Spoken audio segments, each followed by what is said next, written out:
Hey galera, Jason aqui em mais um vídeo analisando e comentando as ideias de mangás enviadas por vocês. Lembrando que se você tem vontade de enviar a sua sinopse, a ideia do seu mangá, para eu ler e analisar aqui no canal, é só dar uma conferida no link que tem aqui na descrição. E aproveita que você vai aí nos links da descrição e dá uma conferida no Jornada do Mangaka BR, que é o meu curso de como fazer um mangá. Tudo que eu falo nessas análises aqui e tal, geralmente focado ali para cada sinopse, eu coloquei ali meio que num passo a passo na criação de um mangá. E aí eu tenho certeza que vai ajudar você a sair da ideia do seu mangá e realmente começar a colocar ele em prática e não só ter suas páginas prontas, como ter no final o seu mangá publicado e impresso, porque eu ensino até essa parte lá no curso. Eu ensino até como que você vai mandar para gráfica, formatos, modelos, etc, materiais, custo-benefício, tudinho que você precisa para fazer o seu mangá. Dá uma conferida aqui na descrição. E como eu sempre digo aqui, né, a primeira sinopse que a gente lê em cada vídeo é uma sinopse de membro, então se você tem vontade aí de dar uma pulada na fila e não ter que esperar um ano para sua sinopse ser lida, se torne membro aqui do canal. A partir de R$3 por mês você me ajuda demais a continuar com os vídeos aqui e, como eu disse, tem a sua sinopse lida aí um pouco mais rápido. Inclusive, quero agradecer aí a todos os membros e a todos os novos membros. Se você tem vontade de mandar sua sinopse aí, você que é membro, já tá publicado o post aí de agosto para você enviar a sua sinopse e ter ela lida aqui. É só comentar lá no post na área comunidade da área de membros aqui no canal. E partindo para nossa primeira sinopse, vamos começar aqui. O nome dela é I Am the Mao King, the Mao for Helping Others. Eu completei Mao King porque aqui ele quer dizer que ele se tornou o rei dos demônios por ajudar outros, né? Seria uma coisa por ajudar os outros. É que Mao é só na verdade é um demônio, né? Eu me tornei um demônio por ajudar outros. Eu completei com Mao King porque geralmente a gente vê como Daimao ou algo assim, que seria o rei dos demônios. Vamos ver se é isso mesmo ou se ele realmente virou só um demônio. Vamos lá. Um jovem rapaz estava no shopping de sua cidade quando foi sugado para outro mundo, onde, ao ajudar as outras raças não humanas e por vários acidentes bizarros, a humanidade o considerou o rei demônio. Então é Mao King mesmo, ou é Daimao, né? Enfim. Mas, particularmente, eu gostei do título, né? E aqui eu tava querendo confirmar essa questão mesmo. Eu gostei do título, eu acho interessante, porém que funciona em poucos casos esses títulos que são uma frase, que são títulos mais longos. Tem alguns poucos mangás que usam assim e são muito comuns, principalmente em doramas coreanos, né? Doramas coreanos tem muito esses títulos assim, que é como se fosse uma frase solta e tal. Em alguns casos acho legal, em outros casos acho que fica meio estranho. Aqui particularmente eu gostei, eu acho que ele pode ser traduzido para português sem problema nenhum. Se for manter o título eu só corrigiria para Mao King ou Daimao, ou logo Demon King, né, e deixa tudo em inglês para não ter um japonês ali no meio, né? Apesar de que fica interessante também você ter ali um japonês e de repente um eventual logo da história, quando fosse desenvolver o logotipo dessa história, você deixaria o Mao com uma fonte diferente para destacar ali, até como se fosse uma espécie de apelido da história. Então você vai chamar a história de Mao para não falar I am the Mao King for helping others, ou você inventa um TMFH, não, fica muito grande também. Mesmo se você pegar só a primeira letra de cada palavra, ainda fica meio estranho. Mas é que nem o nome do meu mangá, de um dos meus mangás, é Makai Meio. Eu geralmente chamo só de Makai. Makai. Direto você vai ver eu falando aqui nos vídeos sobre Makai Meio, chamando só de Makai. Porque daí é um apelido, e aqui poderia ser um apelido Mao, ou Daimao, ou Mao King, né? Rei demônio. Enfim, vamos lá. A humanidade considerou o rei demônio, agora sem opção ele entra de cabeça nesse papel e vira o rei demônio para poder descobrir um jeito de voltar para casa. Interessante, achei interessante. Ali tem uma questão no meio da sinopse que ele fala, né? Depois de ajudar outras raças não humanas e por vários acidentes bizarros, a humanidade o considerou como rei demônio. Uma coisa que eu achei um pouco engraçado foi que ele ajudou as raças não humanas e a humanidade considerou ele rei demônio, porque ele ajudou os demônios, foi isso? E aí ele virou tipo um mega vilão? Essa é a ideia? Acho que é isso. Eu vou acreditar que é isso. Pode ser interessante pensar como que vai trabalhar essa questão, esse lance de ele ter encarnado o papel e meio que tá atuando ali, mesmo sem ser. Talvez a gente consiga encaixar alguma dinâmica onde, sei lá, um outro humano, uma humana, etc. Eu pensei em uma humana porque tem aquela questão, às vezes, de você, tipo, pegar uma aldeã e dar de sacrifício pro rei demônio, né? Então, poderia acontecer algo assim. E aí, essa humana iria descobrir que, na verdade, ele nada daquilo e tal. E aí eu imaginei duas possíveis versões. Uma onde ela seria realmente uma coadjuvante que iria ajudar ele ali a manter esse papel. Ao mesmo tempo, talvez fazendo algumas tiradas, etc., por entender que ele não é um rei demônio de verdade, mas queria estar ali ajudando ele a realizar aquele objetivo de voltar para casa, né? De agora em posse das coisas de rei demônio, né? De todo mundo considerar ele como rei demônio. Eu fico na dúvida se é só a humanidade ou outras raças, mas depois a gente fala disso. Nessa primeira interpretação aqui, eu estou interpretando que todo esse mundo novo considera ele, né, como rei demônio.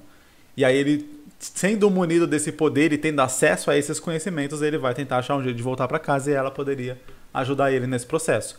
Outra versão seria ela ou ele, né, algum outro humano, descobrir que ele não é, e aí voltar e tentar espalhar isso para as outras pessoas e todo mundo desacreditar. Só que aí eu acho que talvez a gente iria dividir um pouco mais o protagonismo, porque obviamente também seria muito interessante a gente acompanhar esse personagem ou essa personagem que iria ficar tentando desmascarar o protagonista o tempo inteiro e tal.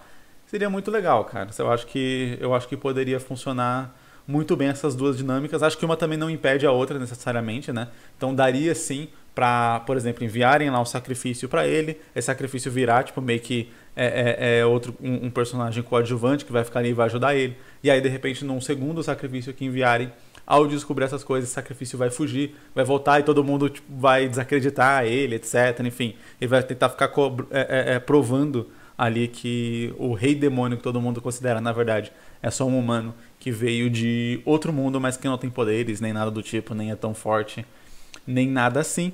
Uma coisa meio parecida com a Candace, né, que fica tentando ali mostrar para a mãe deles as maluquices que o Phineas e o Ferb aprontam.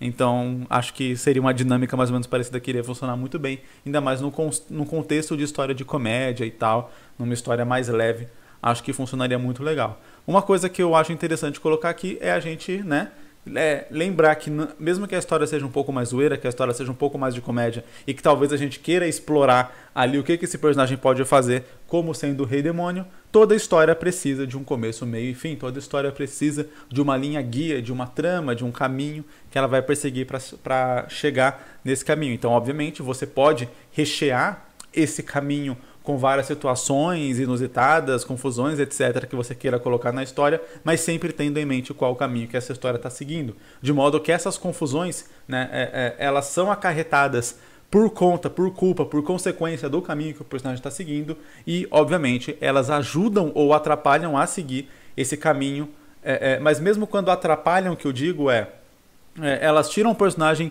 um pouco ali da rota. Vamos supor, ele achou que iria achar uma pista de como voltar para o mundo dele fazendo determinada coisa.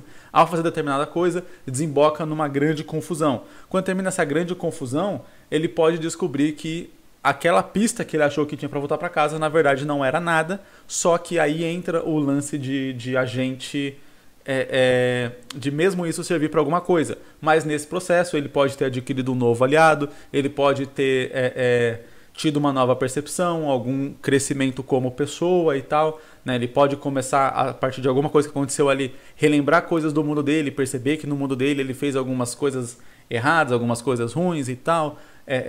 Então servir para desenvolver o personagem de alguma forma, ou seja, mesmo que aquilo não dê certo do ponto de vista de ele vai achar uma coisa que vai ajudar ele a voltar para casa, mas ainda vai servir ao propósito do objetivo da história, que é desenvolver esse personagem até o momento em que ele volta para casa. Ao ponto de, por exemplo, quando ele for voltar para casa, ele tá um ser humano muito melhor, ele tem muito mais experiência, ele tem muito mais aprendizado, ele poder estar muito mais preparado para viver a vida dele no mundo dele. Ou o contrário, ou quando ele finalmente puder voltar para casa, ele perceber que ele já não chama mais que aquele lugar que ele chama de casa não é mais o lar dele, não é mais onde ele pertence. Ele pertence àquele mundo ali, e aí ele desistir. Só que aí, para a gente conseguir comprar essa ideia de desistir, de voltar para casa, a gente precisa das situações no meio dessa jornada que desenvolvam o personagem a esse ponto.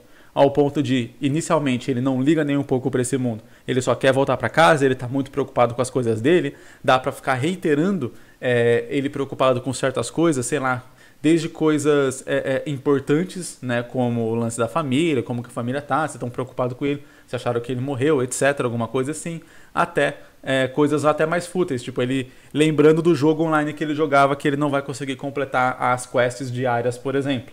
E aí, sabe, para desenvolver bem essa questão de quanto ele tá apegado ainda ao mundo dele, e aí conforme ele vai vivendo ali, vai conhecendo as pessoas e tudo mais, e quando ele tem essa opção de realmente voltar para casa, ele lembra de tudo que ele viu ali, ele fala, agora esse aqui é o meu lugar.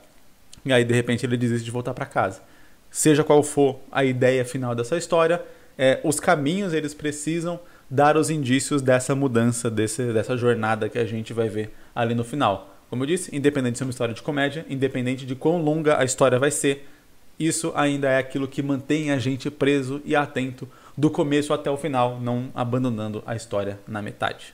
O nome da nossa próxima sinopse, que é já da nossa lista padrão, é Os Transgressores. Fica parecendo quase um trava-língua, né? Mas eu gostei da ideia do nome. Após ser liberto do Monte Cáucaso por Hércules, com o objetivo de lhe trocar de lugar com o centauro Quiron, para manter este vivo, o titã Prometeu parte em uma viagem ao submundo em busca de 3 grandes transgressores da humanidade. E aí eu já não sei ler. Esse Ixion ou Ixion, eu não sei qual é o nome, Tântalo e Sísifo. Eu sei que todos esses personagens são personagens da mitologia real, mas é que eu nunca vi o Ixion ou Ixion ou o que quer que seja esse nome aqui. Eu não lembro de já ter ouvido esse nome antes. Este quarteto partirá em uma jornada em busca de vingança contra os deuses do Olimpo, que não só fizeram mal a eles, mas também a toda a humanidade. Interessante a ideia, porém o título da história é Os Transgressores. E aí, supostamente dá a entender que a gente vai acompanhar 4 personagens como principais. E aí fica uma coisa um pouco dúbia. Eu acho que eu faria ou já ser realmente só 3, ou eu mudaria o nome, aqui Transgressores fica interessante, ali o jogo de palavra, né, da junção ali no 3, né, de transgressores, só que daí colocar 3 na frente, aí a palavra se combina e tal, funciona. Só que se a gente vai acompanhar 4 personagens fica estranho, então a gente teria que acompanhar 3 personagens aqui. Aí o que poderia fazer é o Hércules libertar o Prometeu, aí o Prometeu vai libertar os outros 3 e aí um deles morre, por exemplo, logo de cara deixando só o Prometeu, o Tântalo e o Sísifo, por exemplo, para seguirem a história, né? E aí o Ixion, que é o que eu não sei ler o nome, ele morre, por exemplo, pra gente manter 3, porque a ideia interessante seria manter 3. Ou a gente trabalharia com um deles como sendo o mentor dos outros, algo assim, alguém que não vai participar tanto da história. Analisando a cadeia de eventos, né? Ou seja, o Hércules liberta Prometeu, Prometeu liberta os outros 3. Daria a entender que ou o líder seria o Prometeu, só que aí, na ideia aqui que eu estou imaginando, para a gente ter 3 personagens protagonistas, o líder, o mentor, ele não iria participar tão ativamente na história. Ele talvez seria quem passaria missões, etc., quem iria fazer as coisas, iria conseguir informações e tal. Só que nessa jornada, o Prometeu parece ser o protagonista real, porque foi ele que foi liberto, ele que decidiu libertar outros 3, ele que está buscando a vingança e que vai convencer os outros 3 a fazer a vingança. Então, a partir do momento que é ele que faz tudo isso, ele acaba aparecendo tomar o protagonismo da história. Então, o que é outra coisa que poderia ser feita aqui? Seria não necessariamente a gente contar essa jornada do Prometeu inicialmente. Talvez a gente comece com o Prometeu libertando os outros 3, depois mais pra frente, né, o Prometeu servindo como mentor nessa função ali de ficar mais por fora e tal, não interferir tanto na história de maneira ativa, né, com ações, mas sim com conhecimento, etc, estratégia, esse tipo de coisa. E aí depois a gente contar que ele foi liberto pelo Hércules e tal. Fica até interessante pensar, tipo, o Hércules libertou ele. Eu chuto que isso aí esteja dentro realmente do mito de Hércules de ele libertar o Prometeu, porque eu lembro de alguma coisa assim. Ou é o Atlas que ele liberta? Não tenho certeza. Mas enfim, independente. Acho que ele liberta Prometeu mesmo. Acho que ele liberta Prometeu. E Prometeu tem um lance de se eu não me engano, foi Prometeu que deu a chama, que roubou a chama da vida e deu para a humanidade, por isso que ele foi preso por Zeus. Eu acho que é isso, mas não tenho certeza. Enfim, de qualquer modo, seria até interessante se depois fosse descoberto que o Hércules, em vez de trabalhar com o Hércules bonitinho, né, talvez trabalhar com o Hércules um pouco mais FDP, e aí descobre que era um plano do Hércules para poder libertar o Prometeu, sabendo que iria ter que os titãs iriam se voltar contra os deuses, e a ideia era realmente exterminar eles ali, ou meio que vender a ideia de que os titãs são maus para a humanidade, e aí os deuses vão derrotar os titãs para que a humanidade venere mais os deuses e faça eles ganharem mais poder, por exemplo, num lance meio deuses americanos, sabe? Quanto mais a humanidade crê e faz sacrifícios e tem fé nos deuses, mais os deuses ficam fortes. Poderia ser alguma coisa assim, uma espécie de plano para que a gente tivesse uma certa reviravolta na história e não ficasse só uma linha reta. Hércules liberta Prometeu, Prometeu liberta os três vão lá e matam os deuses, fim da história, todo mundo está feliz, sabe? A gente ter ali um jogo de reviravolta, de trama, de intriga ou algo assim. E aí a gente poderia trabalhar com um dos três aqui sendo o protagonista, digamos assim, o personagem que a gente mais vai acompanhar, que mais vai ter uma jornada para seguir, enquanto os outros dois vão acabar tomando um papel um pouco mais de coadjuvante, ainda sendo personagens principais da história, né? Mas, obviamente, a gente tem que acabar selecionando um personagem para que ele tenha mais destaque. É muito difícil a gente dividir igualmente o protagonismo de uma história. É bem complicado fazer isso, você realmente equilibrar essas coisas. Então, eu diria sempre para ir pelo caminho mais fácil. Não porque, não, Jesus, mas é ruim pegar o caminho mais fácil, a gente tem que se desafiar, etc. Bem, eu sempre tomo como verdade que as sinopses que são enviadas para mim, né, são de autores iniciantes, então que talvez não fizeram ainda muitas histórias, não fizeram muitos mangás, etc.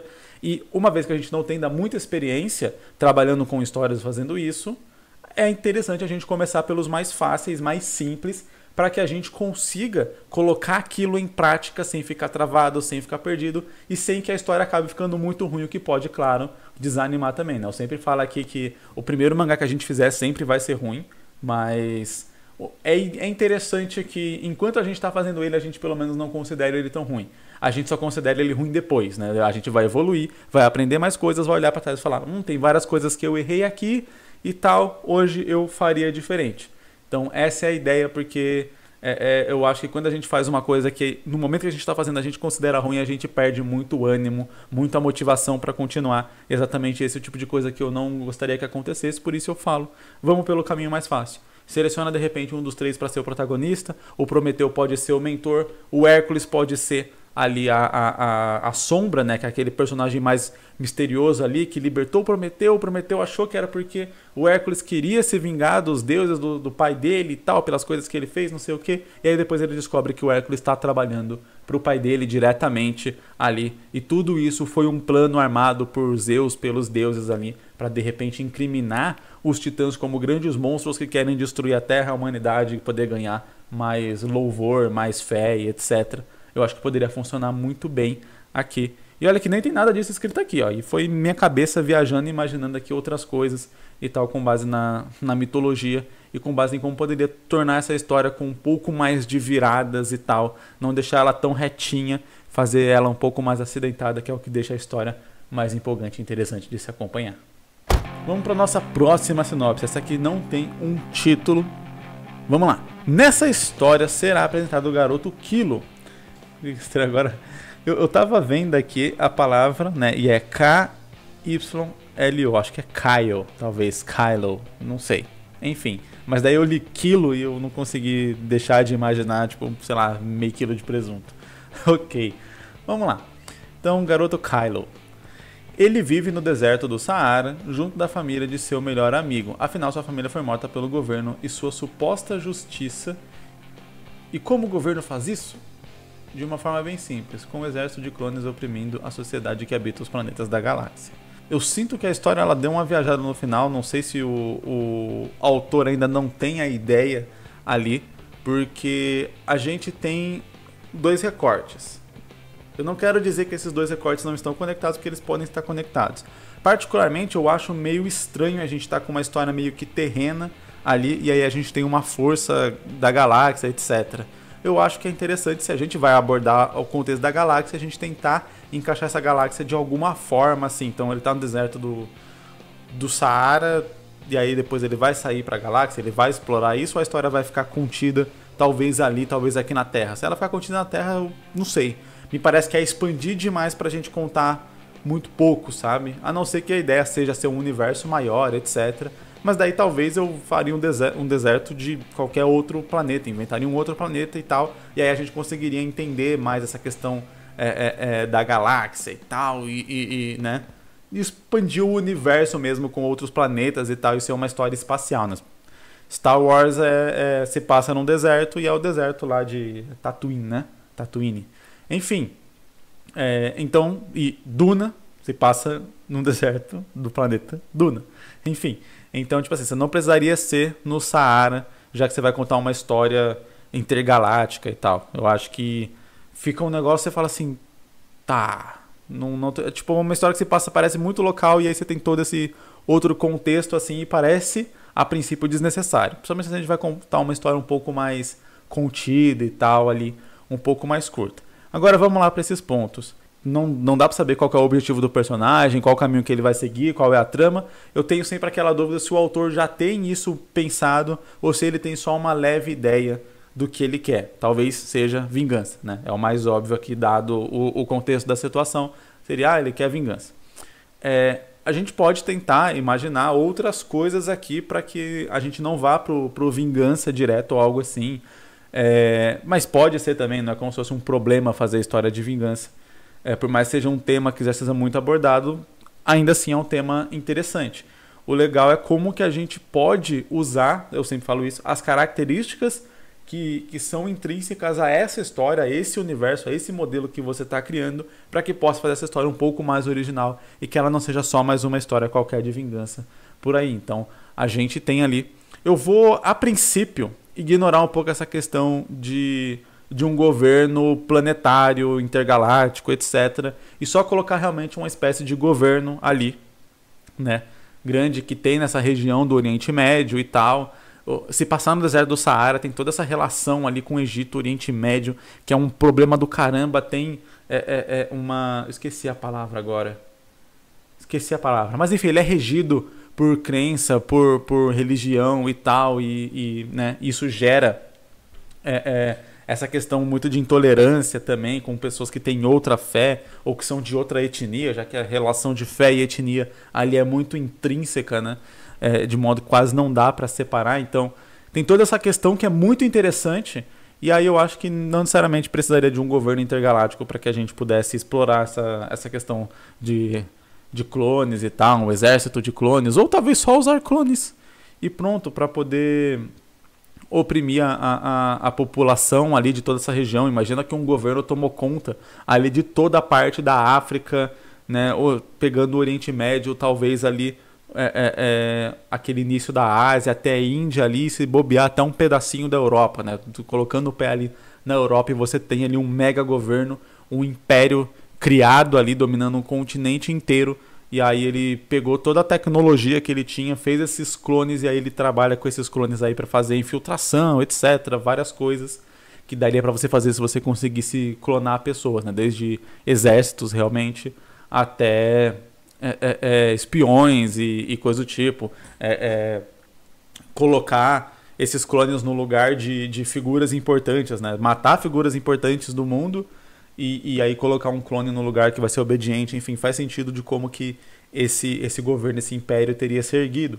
E aí talvez a gente possa colocar como objetivo para o cara não necessariamente só se vingar do império, derrubar o império, fazer uma coisa mega grandiosa assim, mas talvez só tentar fugir. E aí a gente tem até toda a questão ali de realmente tem gente fugindo do Oriente Médio, tem várias crises de refugiados acontecendo aí, e isso é um problema mundial, são pautas discutidas aí por muitos países, e de repente daria até para absorver isso para a história de uma maneira interessante. Queria fazer ali um paralelo com a realidade, que faz total sentido com onde a história se passa, né? E aí de repente tem todo esse governo caçando, tem um negócio dos clones. O Kylo, ele pode ter esse interesse de matar especificamente, sei lá, um general que foi quem mandou matar a filha dele, ou algo do tipo. Não necessariamente precisa ser matar o líder do governo, acabar com o governo inteiro e tal, né? Que aí seria um negócio muito extenso, muito grande, precisa preparar várias coisas, montar todo, como eu disse, muito complexo. Eu sempre tento ir aqui pelo caminho mais simples e direto para contar uma boa história, e não necessariamente para ser uma boa história precisa ser algo megalomaníaco. Ela pode ser ali algo um pouco mais focado, porque são os sentimentos do personagem e o quanto ele se importa com aquelas coisas que ele está fazendo que define se a história é intensa ou não. E não a escala daquilo que ele está fazendo. Alguém pode explodir um planeta com um estalar de dedos e isso não ter significado nenhum. Enquanto alguém pode matar uma barata numa outra história e isso ter mega significado, isso ter mega importância, isso ser um momento crítico para a história. Sabe? Tudo depende de como você calibra ali o que você está fazendo naquela história, como você põe os sentimentos dos personagens ali em jogo na história que você está contando. É um negócio que eu falo muito sobre os livros do Stephen King, né? Nos livros do Stephen King, você geralmente não tem acontecimentos megalomaníacos com monstros e coisas do tipo. Você tem ali, obviamente, os monstros, são livros de terror, então você tem esses acontecimentos sempre muito mais pra frente na história, né? Que geralmente, eu sempre falo, né, que o terror ele vai escalando, então começa com uma porta fechando sozinha, termina com a casa flutuando, sei lá, termina com uma pessoa sendo jogada de uma parede para outra e tal. Então vai escalando. Mas o que eu acho interessante nos livros do Stephen King é que ele perde, eu ia falar perde, eu falei, né? Não ia falar, falei. Ele gasta muito tempo desenvolvendo os personagens, apresentando os personagens, de modo que quando chega muito pra frente da história ali, mais pra frente, pequenas coisas causam grandes emoções em você que tá lendo, porque você entende aquele personagem a ponto de entender o que aquela coisa tá causando naquele personagem. Então, a adaptação de livro do Stephen King mais famosa para filme é o Iluminado, né? E no Iluminado você tem essa relação do personagem com a bebida, com ele ser alcoólatra e tal, e ele tá há muito tempo sem beber, etc. E isso vai sendo trabalhado em vários momentos ao longo da história, de modo que quando acontece alguma coisa ali que envolve bebida, você já fica tenso pela situação. E aí você fala, caraca, é um copo de uísque em cima da mesa. O que isso tem de assustador? O que tem de assustador é o quanto você trabalhou e desenvolveu aquele personagem para entender o perigo que é aquele copo de uísque em cima da mesa. Novamente, como eu disse, em algumas histórias que são só megalomaníacas por serem megalomaníacas, um personagem explode um planeta inteiro e isso não significa absolutamente nada. Em uma outra história bem construída, você vê um copo de uísque em cima da mesa e isso gera uma tensão e uma emoção muito, muito forte. Então, não é a escala que as coisas têm que vai impactar, o quão profundas essas coisas que estão acontecendo são. E aí, nesse sentido, voltando aqui para a história, eu acho que seria muito interessante se a gente colocasse um objetivo que pode ter a vingança ali, mas talvez o objetivo da família, do amigo do Kylo ali, seja só realmente fugir para sair desse governo ditatorial, e isso por si só já é muito difícil.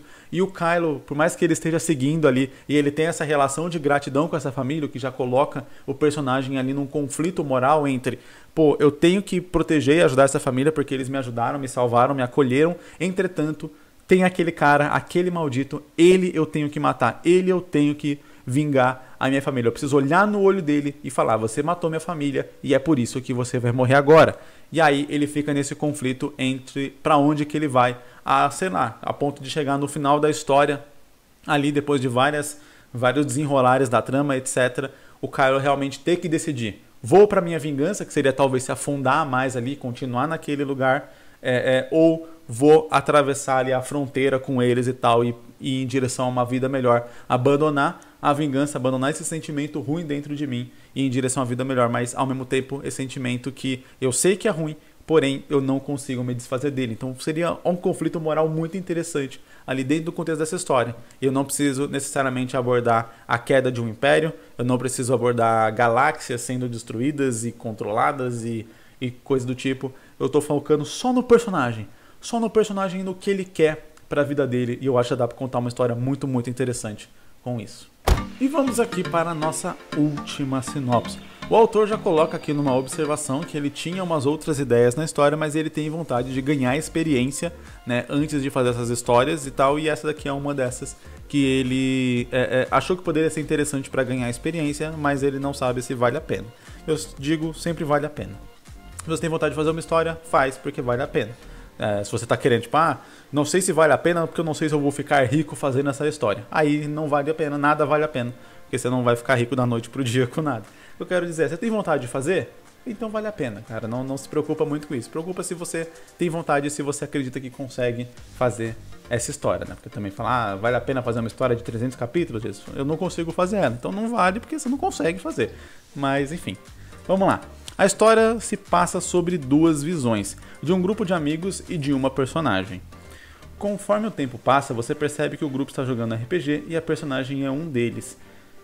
Eles acabam tendo intrigas ao longo da jogatina e em um momento importante o grupo separa o jogador que tem essa personagem. Nesse exato momento, ela é transportada para uma dimensão onde tudo que existia e foi descartado vai parar lá.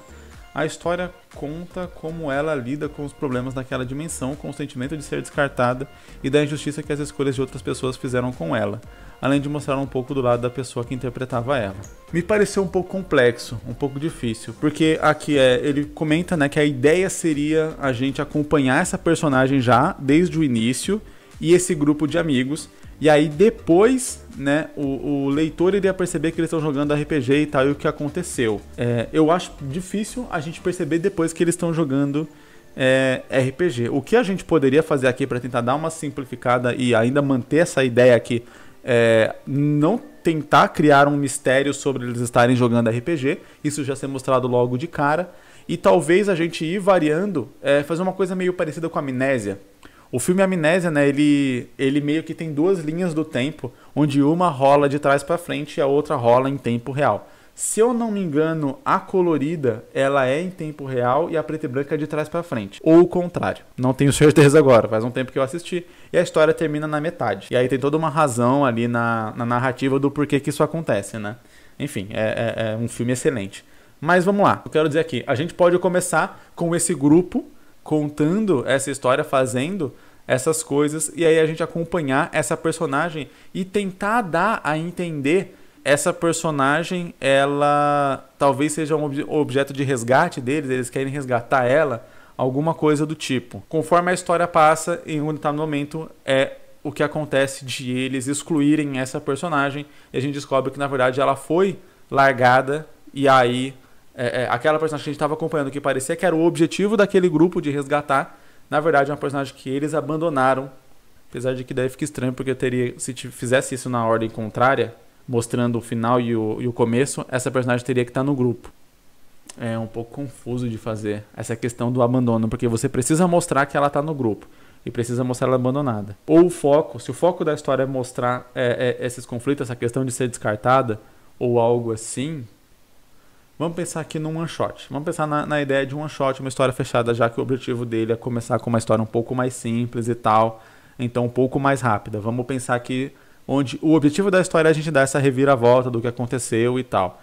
Então a gente pode ver esse grupo de amigos e vai acompanhando eles jogando, fazendo a sua aventura ali normal, e o tempo inteiro tendo uma personagem ali que tá presa, abandonada, etc. E a gente vai vendo esses pensamentos, essas dúvidas, esses sentimentos dessa personagem. Talvez a gente não precise necessariamente mostrar o grupo de amigos jogando, né? A gente pode usar as narrações ali como narração, mesmo balões de narração, e mostrar o que está acontecendo na própria jogatina e tal. Aí, claro, a gente precisa criar também uma trama para essa jogatina que está acontecendo ali, né? Então talvez eles estão numa masmorra e tem a personagem que se perdeu ali na masmorra e tá lá sozinha, tá descartada e tal. E aí eles podem, em alguns determinados momentos, conversarem sobre isso, sobre ela ter sido descartada e tal. E a princípio não parecer que é um jogo de RPG, até que em algum determinado momento pode ter uma intrusão, sei lá, de uma mãe, por exemplo, entrando no quarto e oferecendo alguma coisa, tipo um chocolate quente, algum negócio assim. Aí sim, vai ser tirado ali dos personagens, vai mostrar que eles estão jogando ali. E aí, por exemplo, pode ser um grupo de 4 meninos e não ter nenhuma menina. E no grupo a personagem está descartada, é uma menina. E aí, quando mostra isso, pode mostrar essa garota na casa dela, por exemplo, escrevendo tipo no diário, e aí o que ela está escrevendo no diário eram aqueles pensamentos que a gente estava acompanhando aquela personagem lá ter sobre ser descartada, mostrando que ela não foi só descartada ali, né, do jogo de RPG, mas ela foi descartada da amizade deles. Aí eu acho que a gente conseguiria traçar isso aqui de uma maneira mais que iria funcionar. Então o nosso objetivo é trazer o plot twist de que ela foi descartada, essa personagem está sendo descartada não do grupo ali de RPG, não daquele negócio ali, mas sim do grupo de amigos. Então por isso que eu acho interessante, ou ser, sei lá, um grupo de mulheres e aí o personagem ser um homem, para ficar uma coisa bem clara, bem visivelmente clara pro leitor interpretar, sabe? Porque eu acho que se fossem, por exemplo, são vários personagens, tem, sei lá, 3 homens e 2 mulheres, por exemplo, e uma delas é a que foi descartada. Assim, talvez funcionaria se você faz lá as 3... na hora que mostrar o grupo de verdade jogando, você mostra ali os 3 homens, e os 3 meninos e a menina tal, e a mãe entregando o café, não sei o que, eles falando, e aí a câmera entre aspas, indo, né, viajando pela cidade, chegando no quarto da outra pessoa que foi descartada, e aí ela pensando ali, escrevendo aqueles pensamentos que a gente estava acompanhando, para ser uma reviravolta do ponto de vista daquilo que a gente estava acompanhando. A gente não estava acompanhando eles interpretando o que aquela personagem descartada estava pensando. A gente estava acompanhando ali, através das falas daquela personagem descartada, os pensamentos da amiga que foi abandonada e tal, e perdeu a amizade do grupo de RPG. Acho que poderia funcionar e ficaria bem legal, e daria para fazer uma história curta com isso. Coisa de 20, 30 páginas ali daria para fazer. É só pensar também num caminho para que não seja completamente inútil a gente ver esses personagens jogando, sabe? Já que esse é o objetivo da história, mas tem que pensar ali o que eles vão estar jogando, o que vai estar fazendo, o que vai estar acontecendo, para que esse alt-tab entre os pensamentos da garota e a campanha de RPG não fique parecendo que a campanha é completamente inútil. Ela sirva para alguma compreensão da história que consiga trabalhar esse tema também de descartar. Então, eles podem falar sobre eles terem descartado ela, eles podem falar em um determinado momento que se alguma coisa acontecer é só deixar alguém para trás e tal, que eles conseguem passar. Eles podem pensar em fazer isso em algum momento ali da história e aí falar, você vai me descartar igual fizeram com não sei quem e tal, alguma coisa assim, algum momento difícil, por exemplo, e aí ter esse certo conflito ali entre eles, né? E aí não ser o conflito que vai descartar a personagem que a gente via separada, porque ela já foi antes da história começar, né? O conflito que iria gerar só para trazer o tema à tona de que eles são um bando de egoístas e tal, e não estão ligando para o sentimento dos outros, assim como não ligaram para o sentimento dela, que a gente vai estar acompanhando e entendendo os sentimentos dela, para no final descobrir que, como eu disse, não era só da personagem, mas sim de uma jogadora, de uma pessoa de verdade. E essas foram as sinopses de hoje, galera. Muito obrigado para você que assistiu, espero que você tenha gostado aqui das ideias, né? Eu sempre comento que eu tento abordar aqui, claro, falando da sinopse que eu tô lendo, mas tentando abordar de modo geral ali conceitos de criação de história para que você possa usar aí no seu mangá, independente de ser a sua sinopse que eu tô lendo aqui, independente do gênero da história que você vai fazer. Sempre tento falar aqui de uma maneira mais abrangente, porque são conceitos básicos realmente de criação e construção de histórias que você usa não só para mangá, mas para qualquer outra coisa.